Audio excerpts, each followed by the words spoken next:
नमस्कार दोस्तों, MPN academy में आप सभी का हार्दिक अभिनंदन है। प्रस्तुत है बिहार करंट अफेयर्स। दोस्तों, इस वीडियो में हम लोग अक्टूबर 2024 महीने के 30 महत्वपूर्ण मल्टीपल चॉइस क्वेश्चंस को व्याख्या के साथ हल करेंगे। पहला प्रश्न है, पटना उच्च न्यायालय में न्यायाधीशों के लिए स्वीकृत पदों की कुल संख्या कितनी है? What is the total number of sanctioned posts for जजेज in Patna high court? The right answer is option number D, 53 है। अभी न्यूज में क्यों है, शशि भूषण प्रसाद सिंह और अशोक कुमार पांडे को अक्टूबर में पटना उच्च न्यायालय के न्यायाधीश के रूप में नियुक्त किया गया है। स्वीकृत पदों की कुल संख्या तो 53 है। अभी वर्तमान में कितने जज हैं? टोटल 35 जज कार्यरत हैं। अभी मुख्य न्यायाधीश कौन है? विनोद चंद्रन, जिन्हें 29 मार्च 2023 को नियुक्त किया गया था। आप कमेंट बॉक्स में लिखिए कि पटना उच्च न्यायालय की स्थापना किस वर्ष की गई थी। पेशेवर क्रिकेट में सबसे कम उम्र में शतक लगाने का विश्व रिकॉर्ड किसने बनाया है? Who has made the world record for being the youngest player to score a century in professional cricket? The right answer is option number D, Vaibhav Suryavanshi. Samastipur के वैभव ने यह कारनामा चेन्नई के चेपक स्टेडियम में ऑस्ट्रेलिया की अंडर 19 टीम के खिलाफ भारत अंडर 19 की टीम की तरफ से खेलते हुए किया। बतौर ओपनर खेल रहे वैभव ने 104 रन बनाए 62 गेंदों का सामना करते हुए। जब ये शतक बनाए तो इसकी उम्र इस समय थी 13 साल 188 दिन। वैभव ने किसका रिकॉर्ड तोड़ा है? कप्तान नजमुल हुसैन शांतु, जो कि बांग्लादेश के थे, इसका रिकॉर्ड इसने तोड़ा है। बिहार के किस छात्र ने UN robotics for good youth challenge in India 2024 award जीता है? Which student from Bihar has won the UN robotics for good youth challenge in India 2024 award? The right answer is option number D. Prakhyat Pratik आरा के रहने वाले हैं। वर्तमान में वैसे ये नई दिल्ली के डीपीएस मथुरा रोड में 10वीं के विद्यार्थी हैं। इसे नई दिल्ली के भारत मंडपम में आयोजित कार्यक्रम में अंतर्राष्ट्रीय टेलीकम्युनिकेशन यूनियन के भारत प्रमुख ने अवार्ड दिया। प्रतियोगिता में प्रख्यात और इसके मित्र प्रज्ञान तावकले, दोनों की तस्वीर देखिए, का चयन अवार्ड के लिए किया गया है। प्रख्यात ने भूकंप से बचने के लिए मॉडल प्रस्तुत किया था। वे अगले साल स्विट्जरलैंड के जेनेवा में संयुक्त राष्ट्र की ओर से आयोजित UN robotics for good youth challenge में भारत का प्रतिनिधित्व करेंगे। पासपोर्ट बनाने में बिहार देश भर में किस श्रेणी में शामिल हो गया है? बिहार है joint which category across the country in making passports? The right answer is option number A category में शामिल हो गया है। अभी तक बिहार इस मामले में श्रेणी बी में था। पिछले कई साल में बिहार में लगातार पासपोर्ट बनवाने वालों की संख्या बढ़ी है। इस वर्ष 3.8 लाख लोगों का पासपोर्ट बना है। 3 लाख से अधिक पासपोर्ट बनाने वाले राज्यों को ए श्रेणी के तहत रखा जाता है। 3 लाख से 2.5 लाख के बीच में श्रेणी बी और 2.5 लाख से कम को श्रेणी सी में रखा जाता है। भारतीय भूवैज्ञानिक सर्वेक्षण जीएसआई द्वारा बिहार के किस जिले के कटसकरा झिलवा क्षेत्र में कॉपर, जिंक व लेड होने की पुष्टि की गई है? Geological Survey of India (GSI) has confirmed the presence of copper, zinc and lead in the Katsakra Jhilwa area of which district of Bihar? The right answer is option number B, Banka. Banka में कटसकरा झिलवा क्षेत्र के कुसुम घाट ढाबा बिहार बाड़ी और अम्बाकोला में 75 kilometre क्षेत्र में copper, zinc व lead होने का अनुमान है। बिहार के 9 जिलों में खनिज भंडार मिला है। तो कहाँ कहाँ पे क्या मिला है? नालंदा में मुंगेर राजगीर चट्टानों में सफ़ेद अभ्रक यानी फिलाइट मिला है। आरा में कैमूर श्रेणी में चूना पत्थर और सिलिका। नवादा में गिरियक के पास आंशिक सोना। गया में अभ्रक। बेगूसराय में ब्लैक क्ले। मुंगेर में खड़गपुर एरिया में बायोटाइट ग्रेनाइट स्लेट अभ्रक, सेरीसाइट महीन अभ्रक, काइनाइट क्वार्ट्ज। बांका में गौरा नयाडी, सुइया बथान और संग्रामपुर। मुंगेर के आसपास उर्वरा ग्रेनाइट पैग्माटाइट। जमुई में सिमुलतला एरिया में fault Brescia granite quartzite. Bhagalpur के दिघीबारी और पिंडारा में तांबा और जस्ता। यदि आप 70वीं बीपीएससी के लिए करंट अफेयर्स का पीडीएफ प्राप्त करना चाहते हैं तो इसके बारे में जानकारी यहाँ दी जा रही है। लेकिन आइए इससे पहले जानते हैं कि एमपीएन एकेडमी ऐप ही क्यों, क्योंकि हमने करके दिखाया है। दोस्तों, सबसे पहले हमने करंट अफेयर्स का पीडीएफ कोर्स लॉन्च किया था। 66वीं बीपीएससी प्रीलिम्स एग्जाम में कुल 36 प्रश्न टैली हुए थे करंट अफेयर्स। बिहार एसआई की परीक्षा हुई थी 2021 में, क्योंकि उस साल बीपीएससी का कोई एग्जाम हुआ ही नहीं था। तो दोनों शिफ्ट मिला के 31 क्वेश्चंस टैली हुए थे। 67वीं बीपीएससी प्रीलिम्स 2022 जो कि कैंसिल हो गया था और फिर उसका री एग्जाम हुआ था, दोनों मिलाकर के 59 क्वेश्चंस टैली हुए थे। बीपीएससी सीडीपीओ प्रारंभिक परीक्षा हुई थी 2022 में, तो उसमें भी 30 प्रश्न टैली हुए थे। तो आपने देखा कि on an average 30 questions tally हो रहे हैं करंट अफेयर्स से सिर्फ। उसके बाद 2023 में हमने diamond static GK test series course launch किया करंट अफेयर्स के अलावे, तो परफॉर्मेंस 30 से बढ़ करके ऑलमोस्ट 45 हो गया है 68वीं और 69वीं में। तो आपने देखा 4 साल 6 exam, consistency at its best. इस बार हमने लॉन्च किया है एनसीईआरटी टेस्ट सीरीज सबसे पहले, और अब आ गया है डायमंड स्टैटिक जीके नोट्स भी, यानी प्रीलिम्स के लिए फुल कोर्स रेडी है हमारा। तो इस बार का 70वीं बीपीएससी का प्रीलिम्स का टारगेट रहेगा 120 आउट ऑफ 150। 120 प्रश्न टैली होते हुए दिखाई पड़ेंगे आपको, और इसीलिए हमने इस बार लॉन्च किया है मिशन 120। दोस्तों इस एग्जाम्स में जितने भी प्रश्न टैली हुए हैं, यहाँ पर जो आंकड़ा दिया गया है, इसकी आप वीडियो हमारे एमपीएन अकेडमी के यूट्यूब चैनल और टेलीग्राम पेज पर भी मिल जाएगा सारा। ये वीडियो जरूर देखें, इससे आपको पता चलेगा कि प्रश्न किस प्रकार से आते हैं और आपको एमपीएन अकेडमी का यूज कैसे करना है बेटर वे में। दोस्तों इस मिशन में 3 भाग हैं। सबसे पहले करंट अफेयर्स का पीडीएफ जो कि सबसे पहले कोर्स लॉन्च हुआ था, वो अभी भी चल रहा है। उसके बाद है डायमंड स्टैटिक जीके नोट्स यानी डीएसजी नोट्स, स्टैटिक पोर्शन का कंप्लीट कवरेज, और टेस्ट सीरीज 2 प्रकार के हैं, एनसीईआरटी टेस्ट सीरीज और diamond static GK test series. तो यदि आप तीनों कवर करते हैं तो हमारा सब मिलाकर के होता है मिशन 120, यानी एक ही लक्ष्य है 70वीं बीपीएससी प्रीलिम्स एग्जाम में 150 में से 120 प्रश्न टैली कराना। सबसे पहले करंट अफेयर्स, साल भर के करंट अफेयर्स को आप यानी 1 ईयर ऑफ करंट अफेयर्स का सिस्टमेटिक रिवीजन कर सकते हैं केवल 18 घंटों में। आइए अब बात करते हैं newly launched diamond static GK notes की। सब्जेक्ट वाइज पीडीएफ नोट्स आपको मिलेंगे दोस्तों। और ये क्या है पीडीएफ नोट्स? इस पीडीएफ नोट्स में दोस्तों आपको एनसीईआरटी और स्टैंडर्ड बुक्स दोनों को मिला करके एक निचोड़ प्रस्तुत किया गया है। फैक्ट्स तो सारे मिलेंगे ही मिलेंगे, कंसेप्ट भी मिलेंगे। इसमें diagram, flow chart, pictures, tables और वन लाइनर्स सबका बेहतरीन आपको इस्तेमाल दिखेगा। आपको अलग से कोई भी नोट्स बनाने की जरूरत नहीं है। इसे आप स्टडी कीजिए और फास्ट टाइम में इसका रिवीजन कीजिए, है ना कमाल। इस प्रकार का कंटेंट आपको मार्केट में और ऑनलाइन कहीं भी उपलब्ध नहीं मिलेगा। अब आपने स्टडी तो कर ली है, इसका प्रैक्टिस भी तो जरूरी है। तो इसके लिए हमारे पास 2 तरह के टेस्ट सीरीज है, एक है एनसीईआरटी टेस्ट सीरीज और एक है diamond static GK test series. ये पीडीएफ नोट्स और टेस्ट सीरीज आपको मिलेगा कैसे? सबसे पहले आप MPN academy app Google Play Store पर चले जाएंगे, उसे डाउनलोड कर लेंगे। आपको इस प्रकार का लोगो दिखेगा, ओटीपी डाल करके स्टोर सेक्शन में चले आएंगे। वहाँ पर जाकर के आप कोर्स चुनिए। जैसे ही कोर्स पर क्लिक करेंगे, वहाँ पर नीचे आपको दिखेगा आई एम इंटरेस्टेड का एक बटन। वहाँ जैसे ही क्लिक करेंगे तो आपको पेमेंट का लिंक उपलब्ध हो जाएगा आपके मैसेज में, और व्हाट्सएप पर भी लिंक आ जाएगा। वहाँ पर जाके शुल्क का भुगतान कर दीजिए। एमपीएन अकेडमी ऐप के कंटेंट सेक्शन में आपको कोर्स उपलब्ध हो जाएगा। बिहार कैडर के किस अधिकारी को भारतीय विमानपत्तन प्राधिकरण का नया अध्यक्ष बनाया गया है? Which officer of Bihar cadre has been made the new chairman of Airports Authority of India? The right answer is option number A. Vipin Kumar 1996 batch के बिहार कैडर के आईएएस अधिकारी विपिन कुमार एएआई के नए अध्यक्ष बन गए हैं 28 अक्टूबर से।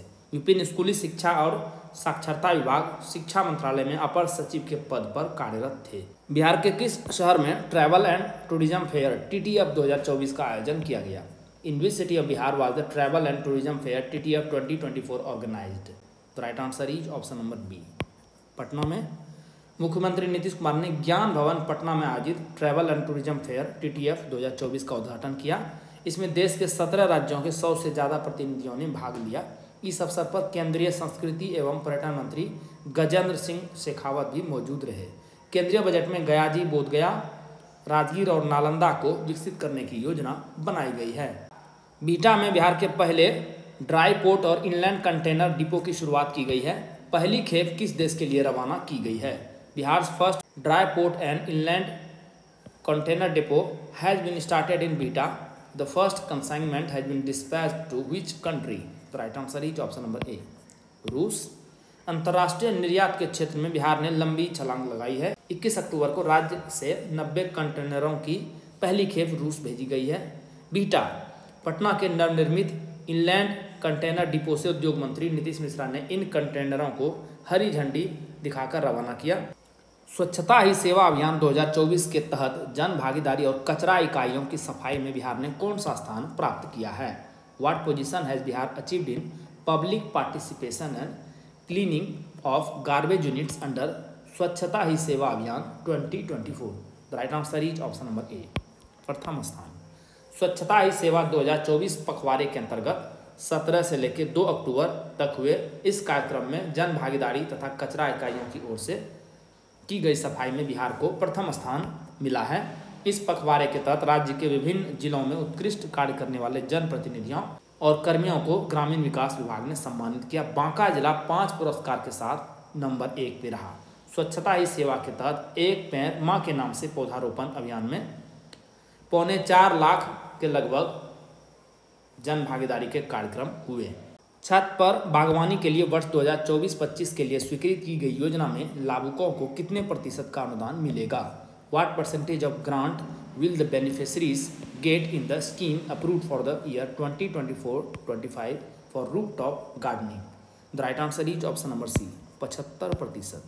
तो अपने छत को बनाए हरा भरा और पाएँ 75% तक की सब्सिडी। यह है बिहार छत पर बागवानी योजना। 30 गमलों में मिट्टी और पौधा के साथ लागत इकाई 10,000 रुपये है। इसमें लाभुक को 7500 रुपये यानी 75% का अनुदान मिलेगा। यानी लाभुक 2500 रुपये खर्च कर 30 गमलों में पौधा लगवा सकते हैं। इस योजना का लाभ पटना, भागलपुर, मुजफ्फरपुर और गया के शहर के लोग ले सकते हैं। क्या आपने एमपीएन एकेडमी का टेलीग्राम पेज ज्वाइन किया है? नहीं? अरे अवश्य ज्वाइन कीजिए। इस प्रकार का लोगो आपको दिखेगा, सर्च कीजिए एमपीएन एकेडमी टेलीग्राम पर। क्या क्या मिलेगा आपको? बीपीएससी परीक्षा से संबंधित अपडेटेड न्यूज आपको मिलेगी। कोई भी नोटिफिकेशन आती है या पेपर में कोई न्यूज आती है तो वो आपको मिलती रहेगी। बीपीएससी प्रिपरेशन यानी तैयारी से संबंधित स्ट्रेटेजी या रणनीति की पीडीएफ आपको यहाँ पर प्रोवाइड की जाती है। टेस्ट सीरीज के सिलेबस और शेड्यूल को जारी किया जाता है यहाँ पर, और एमपीएन एकेडमी के कोर्सेस और यूट्यूब वीडियो के अपडेट्स भी आपको यहाँ पर मिलेंगे। तो इस पेज को अवश्य ज्वाइन कीजिए। केंद्र सरकार ने सीतामढ़ी और अयोध्या को जोड़ने के लिए कितने किलोमीटर लंबी रेल लाइन के दोहरीकरण का फैसला लिया है? The union government has decided to double how many kilometres long railway line to connect Sitamarhi and Ayodhya? The right answer is option number B, 256 kilometre. माँ सीता की जन्मस्थली सीतामढ़ी जो कि बिहार में है और भगवान राम की जन्मभूमि अयोध्या जो कि उत्तर प्रदेश में है को जोड़ने के लिए केंद्र सरकार ने बड़ा फैसला लिया है।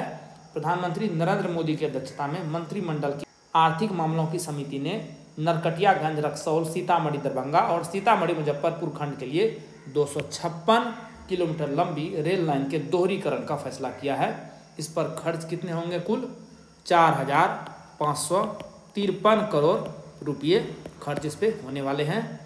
पुनौरा धाम सीतामढ़ी में है, वहाँ पर माता जानकी का भव्य मंदिर बनाया जा रहा है। बिहार के 5वें नागरिक एयरपोर्ट का निर्माण कहाँ किए जाने की घोषणा की गई है? Where has it been announced that the 5th civil airport of Bihar will be constructed? The right answer is option number B, Purnia. राज्य सरकार ने सिविल एनक्लेव और संपर्क पथ के निर्माण के लिए एयरपोर्ट अथॉरिटी ऑफ इंडिया को 58 एकड़ के लगभग जमीन सौंप दी है। इसके अतिरिक्त 15 एकड़ जमीन के अधिग्रहण का काम चल रहा है। इसके बाद आवश्यक संरचना निर्माण की प्रक्रिया शुरू हो जाएगी। पूर्णिया में पहले से सैन्य हवाई अड्डा है। इस एयरपोर्ट को वायुसेना और AAI यानी एयरपोर्ट अथॉरिटी ऑफ इंडिया द्वारा संयुक्त रूप से नागरिक विमानों का परिचालन किया जाएगा। इसे बिहार के बिहटा इंटरनेशनल एयरपोर्ट की तर्ज पर संचालित किया जाएगा। तो बिहार के अन्य हवाई अड्डे कौन कौन से हैं? एक तो बिहटा का इंटरनेशनल एयरपोर्ट कंस्ट्रक्शन का काम चल रहा है, फिर दरभंगा एयरपोर्ट, बोधगया अंतर्राष्ट्रीय एयरपोर्ट और पटना का जयप्रकाश नारायण अंतर्राष्ट्रीय एयरपोर्ट, और पूर्णिया है 5वां नागरिक एयरपोर्ट। सियासी रणनीतिकार प्रशांत किशोर द्वारा बनाई गई जन स्वराज पार्टी के पहले कार्यकारी अध्यक्ष कौन बनाए गए हैं? Who has been made the first working president of Jan Suraaj party found by political strategist Prashant Kishor? Jan Suraaj अभियान के 2 वर्ष पूरा होने पर सियासी रणनीतिकार प्रशांत किशोर ने पटना के वेटनरी कॉलेज ग्राउंड में 2 अक्टूबर को जन स्वराज पार्टी के गठन का ऐलान किया। इन्होंने पार्टी के पहले कार्यकारी अध्यक्ष पद पर मधुबनी निवासी और दलित समाज से आने वाले भारतीय विदेश सेवा के पूर्व अधिकारी मनोज भारती के मनोनयन की घोषणा की। पार्टी को चुनाव आयोग से भी मान्यता मिल गई है, सिंबल अभी मिलना बाकी है। भारत की पहली अत्याधुनिक जेन नेक्स्ट लैब किस शहर में लॉन्च की गई है? India's first state of the art gen next lab has been launched in which city? The right answer is option number A, Gaya में। गया के बिपाड फुल फॉर्म क्या है? Bihar institute of public administration and rural development में देश के पहले अत्याधुनिक जेन next lab का नीति आयोग के सीईओ BVR सुब्रमण्यम ने उद्घाटन किया। इस लैब में शिक्षा, स्वास्थ्य, कृषि समेत अन्य जानकारी डाटा के रूप में रहेगी। यह लैब प्रशासनिक अधिकारियों को अत्याधुनिक डेटा के साथ AI आधारित उपकरण से सुसज्जित वातावरण मुहैया कराएगी। इससे वे निर्णय लेने की प्रक्रिया को अधिक सटीक और प्रभावी बना सकेंगे। इस नई प्रयोगशाला में 412 तरह के इंडिकेटर हैं। 70वें राष्ट्रीय फिल्म पुरस्कार में बिहार के किस अभिनेता को हिंदी फिल्म के लिए विशेष उल्लेख पुरस्कार मिला है? Which actor from Bihar got special mention award for Hindi film in 70th National Film Awards? The right answer is option number D, Manoj Vajpayee. गुलमोहर ने सर्वश्रेष्ठ हिंदी फीचर फिल्म का पुरस्कार जीता। मनोज वाजपेयी को शर्मिला टैगोर अभिनीत इस फिल्म में इनके प्रदर्शन के लिए विशेष उल्लेख यानी स्पेशल मेंशन से सम्मानित किया गया राष्ट्रपति द्वारा। मनोज का यह चौथा राष्ट्रीय फिल्म पुरस्कार है। बिहार खनिज संशोधन नियमावली 2024 में अवैध खनन पर कितने रुपये तक के जुर्माना का प्रावधान कर दिया गया है? In the Bihar mineral amendment rules 2024 a provision of fine up to how many rupees has been made on illegal mining? The right answer is option number C, 10 lakh रुपये तक। बिहार खनिज समानुदान अवैध खनन परिवहन एवं भंडारण निवारण संशोधन नियमावली 2024 को मंजूरी दी गई है। दंड की राशि बढ़ाकर 1 लाख से लेकर 10 लाख रुपये तक कर दी गई है।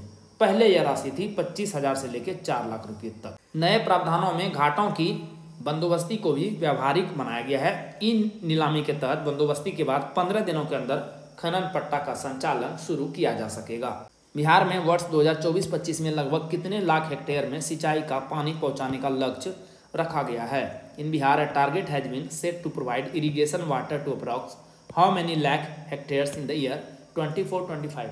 The right answer is option number C, 29 lakh hectare के लगभग। राज्य में इस वर्ष 28.74 लाख हेक्टेयर जो कि लगभग हो गया 29 हेक्टेयर में सिंचाई का पानी पहुंचाने का लक्ष्य है। इसमें खरीफ और रबी की सिंचाई शामिल है। इस साल खरीफ में 21.51 लाख हेक्टेयर में सिंचाई होगी। वर्ष 2023-24 में बिहार में लगभग कितना मछली उत्पादन हुआ? Approx how much fish production took place in Bihar in the year 23-24? The right answer is option number B, 9 lakh ton के लगभग। मुख्यमंत्री नीतीश कुमार ने सम्राट अशोक कन्वेंशन स्थित ज्ञान भवन पटना में मत्स्य पालन के क्षेत्र में ड्रोन तकनीक के उपयोग एवं प्रत्यक्षण कार्यक्रम का उद्घाटन किया। वर्ष 2005 में मछली का उत्पादन कितना था? 2.88 हजार मीट्रिक टन जो कि 2023-24 में बढ़ के हो गया 8.73 लाख टन, तो लगभग हो गया 9 लाख टन। पहले दूसरे राज्यों से बिहार मछली आता था, अब बिहार की मछलियां दूसरे राज्यों में भेजी जा रही हैं, यानी सरप्लस हो गया है बिहार में। केंद्रीय मत्स्य पशुपालन और डेयरी मंत्री राजीव रंजन सिंह उर्फ ललन सिंह ने कहा कि मछली उत्पादन में भारत विश्व में दूसरे स्थान पर है। देश में पिछले 10 वर्षों में मछली उत्पादन 2 गुना हो गया है। पहले 90 लाख टन मछली उत्पादन होता था, अब 175 लाख टन हो गया है। इसमें 60,000 करोड़ रुपये की मछलियों को विदेशों में निर्यात किया जा रहा है। सर्वाइकल कैंसर के खिलाफ निःशुल्क टीकाकरण अभियान की शुरुआत करने वाला बिहार देश का कौन सा राज्य बना? Bihar became which state of India to start the free vaccination campaign against cervical cancer? The right answer is option number A, पहला राज्य बना है बिहार। स्वास्थ्य मंत्री मंगल पांडेय ने 6 अक्टूबर को इसकी शुरुआत पटना के IGIMS में की। इस दौरान 9 से 14 साल की बच्चियों को ह्यूमन पेपिलोमा वायरस HPV टीका लगाया गया। इस योजना पर सालाना लगभग 150 करोड़ रुपये खर्च होंगे। हर 5 सर्वाइकल कैंसर के मरीजों में से एक भारत में होता है। सर्वाइकल यानी बच्चेदानी के मुंह का कैंसर। वयस्क महिलाओं में कैंसर से होने वाले सभी मौतों का 17% हिस्सा सर्वाइकल कैंसर का ही है। भारत में हर वर्ष लगभग 1 लाख सर्वाइकल कैंसर के मामले सामने आते हैं। ई श्रम पोर्टल के अनुसार शिक्षा के क्षेत्र में लोगों को रोजगार देने के मामले में बिहार का देश में कौन सा स्थान है? According to the E Shram portal, what is the position of Bihar in the country in terms of providing employment to people in the field of education? The right answer is option number C. तीसरा स्थान है, देश में सबसे अधिक उत्तर प्रदेश में शिक्षा के क्षेत्र में लोगों को रोजगार मिला हुआ है। दूसरे स्थान पर है पश्चिम बंगाल और तीसरे स्थान पर बिहार। असंगठित क्षेत्र के कामगारों का निबंधन ई श्रम पोर्टल पर हुआ है। श्रमेव जयते और संगठित कामगारों का राष्ट्रीय डेटाबेस है यह। पठन पाठन के क्षेत्र में बिहार में 5 लाख, ध्यान में रखिएगा, असंगठित है यानी कि गैर सरकारी है, से 5 लाख लोग जुड़े हुए हैं। इसका काम स्कूल कोचिंग में अध्यापन के अलावा लोगों के घरों में ट्यूशन पढ़ाना है। बिहार में लगभग 12,000 कोचिंग संस्थान संचालित हैं। बिहार के नए विकास आयुक्त कौन बने हैं? Who has become the new development commissioner of Bihar? The right answer is option number ए, प्रत्यय अमृत। 22 अक्टूबर को एक बड़े फेरबदल में चैतन्य प्रसाद की जगह प्रत्यय अमृत को विकास आयुक्त नियुक्त किया गया। बिहार की नौकरशाही में मुख्य सचिव के बाद विकास आयुक्त दूसरा सबसे महत्वपूर्ण पद है। चैतन्य प्रसाद को सामान्य प्रशासन विभाग में मुख्य जांच आयुक्त बनाया गया है। नए विकास आयुक्त प्रत्यय अमृत स्वास्थ्य एवं आपदा प्रबंधन विभाग के अपर मुख्य सचिव के प्रभार में पूर्ववत बने रहेंगे। बिहार के किस पत्रकार को पंडित प्रताप नारायण मिश्र युवा साहित्यकार सम्मान 2024 से सम्मानित किया गया है? Which journalist from Bihar has been conferred with the Pandit Pratap Narayan Mishra young literary award 2024? The right answer is option number D, Ravishankar Upadhyay. युवा लेखक और पत्रकार रविशंकर उपाध्याय को पत्रकारिता विधा में पंडित प्रताप नारायण मिश्र युवा साहित्यकार सम्मान 2024 से सम्मानित किया गया है। भाऊराव देवरस सेवान्यास लखनऊ ने इसकी घोषणा की। रविशंकर ने बिहार के व्यंजनों के इतिहास पर किताब लिखी है। इससे पहले इन्हें Laadli media award, REACH media fellowship सहित कई अन्य सम्मान मिल चुके हैं। नवीनगर पावर स्टेशन बिहार के किस जिले में स्थित है? Nabinagar power station is located in which district of Bihar? The right answer is option number D, Aurangabad. यह कोयला आधारित थर्मल पावर प्लांट है। अभी न्यूज में क्यों है? नवीनगर में स्टेज 2 के तहत बनने वाले अत्याधुनिक बिजली घर से बिहार को 1500 मेगावाट बिजली मिलेगी। नवीनगर में पहले 660 मेगावाट की 3 इकाई का निर्माण होना था। उस समय बिहार सरकार ने एनटीपीसी से 1485 मेगावाट बिजली लेने का करार किया था। इसी बीच बिहार सरकार के अनुरोध पर 800 मेगावाट की 3 इकाई बनाने का निर्णय लिया गया। वर्ष 2024 का उदयराज सिंह स्मृति सम्मान किसे प्रदान किया गया है? Who has been awarded the Udayraj Singh Smriti Samman for the year 2024? The right answer is option number C, Mamta Kalia. Ghaziabad Uttar Pradesh की कथा व उपन्यास लेखिका ममता कालिया को वर्ष 2024 का 18वां उदयराज सिंह स्मृति सम्मान दिया जाएगा। इसके तहत 1 लाख रुपये सम्मान पत्र और प्रतीक चिन्ह अर्पित किए जाते हैं। अमृत वर्ष मना रही निरंतर प्रकाशित होने वाली साहित्यिक पत्रिका नई धारा ने 2024 के अपने अन्य पुरस्कारों की घोषणा कर दी है। कवि राम किशोर उपाध्याय मेरठ के हैं, साहित्यकार अशोक कुमार सिंह पटना के और लेखिका अलका सिंह नई दिल्ली की हैं को नई धारा रचना सम्मान मिलेगा। राजगीर में आयोजित होने वाली महिला एशियाई हॉकी चैंपियनशिप 2024 के शुभंकर का नाम क्या है? What is the name of the mascot of women's Asian hockey championship 2024 to be held in Rajgir in Bihar? The right answer is option number B, Gudiya नाम है इसका। मुख्यमंत्री नीतीश कुमार ने राजगीर नालंदा में चैंपियंस ट्रॉफी के लोगो डिजाइन और शुभंकर का अनावरण किया। इस प्रतियोगिता का शुभंकर गुड़िया है। पीछे तस्वीर में देखिए, यहाँ पे बिहार की राज्य पक्षी गौरैया से प्रेरित है यह। इस लोगो का डिजाइन गौरवशाली बिहार की समृद्ध सांस्कृतिक ऐतिहासिक विरासत और सर्वांगीण प्रगति का प्रतीक है। बोधि वृक्ष यहाँ देखिए और हॉकी स्टिक को लोगो के रूप में रखा गया है। विश्व के सर्वश्रेष्ठ 2% वैज्ञानिकों की 2024 की सूची में बिहार के किस व्यक्ति को शामिल किया गया है? Which person from Bihar has been included in the 2024 list of world's best 2% scientists? The right answer is option number D, Anil Singh Yadav. Bakhtiyarpur engineering college के मैकेनिकल इंजीनियरिंग विभाग के associate professor doctor Anil Singh Yadav को स्टैनफोर्ड विश्वविद्यालय यूएसए अमेरिका में है की ओर से जारी 2024 के ग्लोबल डेटाबेस में दुनिया के शीर्ष 2% वैज्ञानिकों में शामिल किया गया है। इससे पहले इन्हें 2022 और 23 में भी इस सूची में जगह मिली थी। 38वीं सब जूनियर बालक हैंडबॉल प्रतियोगिता में बिहार टीम ने कौन सा स्थान प्राप्त किया? Which position did Bihar team achieve in the 38th sub junior boys handball competition? The right answer is option number C. तीसरा स्थान मिला है तेलंगाना हैदराबाद के नादरगुल में 3 से 7 अक्टूबर तक आयोजित इस प्रतियोगिता में बिहार टीम ने क्वार्टर फाइनल में महाराष्ट्र को 30-13 गोल के बड़े अंतर से पराजित कर सेमीफाइनल में प्रवेश कर बिहार के लिए कांस्य पदक पक्का कर लिया। सेमीफाइनल में बिहार दिल्ली से 37 के मुकाबले 23 से हार गई और प्रतियोगिता से बाहर हो गई थी। तीसरा स्थान हमारा मिला है। चैंपियन कौन बनी? मध्य प्रदेश की टीम बनी जिसने दिल्ली को हराया था। स्वच्छता में नवाचार के लिए देश भर के टॉप 15 शहरों का चयन हुआ है। पटना की रैंक क्या है? Top 15 cities across the country have been selected for innovation in cleanliness. What is the rank of Patna? The right answer is option number B. 9th rank है। आवासन एवं शहरी मंत्रालय के स्वच्छ भारत मिशन के तहत इसका चयन किया गया है। इस चयन में इन शहरों को शामिल किया गया है जहां स्वच्छता को लेकर नवाचार किया गया है। इसका असर शहरी आबादी पर सकारात्मक रहा है। पटना नगर निगम ने कूड़ा पॉइंट हटाने के लिए नवाचार किए हैं। इन नवाचारों को समझने और इनका डॉक्यूमेंटेशन करने के लिए केंद्र की टीम इन शहरों में जाएगी। इसके बाद देश के अन्य शहर भी इन नवाचारों को अपना पाएंगे। Doctor APJ Abdul Kalam science city का निर्माण कार्य बिहार के किस शहर में किया जा रहा है? In which city of Bihar is the construction work of doctor APJ Abdul Kalam science city being done? The right answer is option number B. Patna में। पटना के सैदपुर में बन रही doctor APJ Abdul Kalam science city June 2025 तक तैयार हो जाएगी।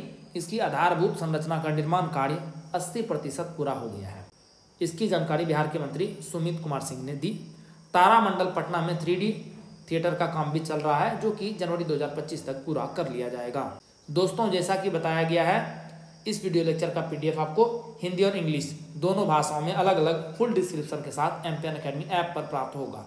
दोस्तों, इन PDF के सहारे आप इस वीडियो लेक्चर को आसानी से 5 से 6 मिनट में रिवाइज कर पाएंगे, जिससे आपका बहुत सारा समय बचेगा, जिसे आप स्टैटिक पोर्शन पर खर्च कर सकते हैं और अपने टाइम को बेटर मैनेज कर सकते हैं। एमपीएन अकेडमी ऐप का लिंक आपको इस वीडियो के डिस्क्रिप्शन बॉक्स और पिन्ड कमेंट सेक्शन में मिल जाएगा।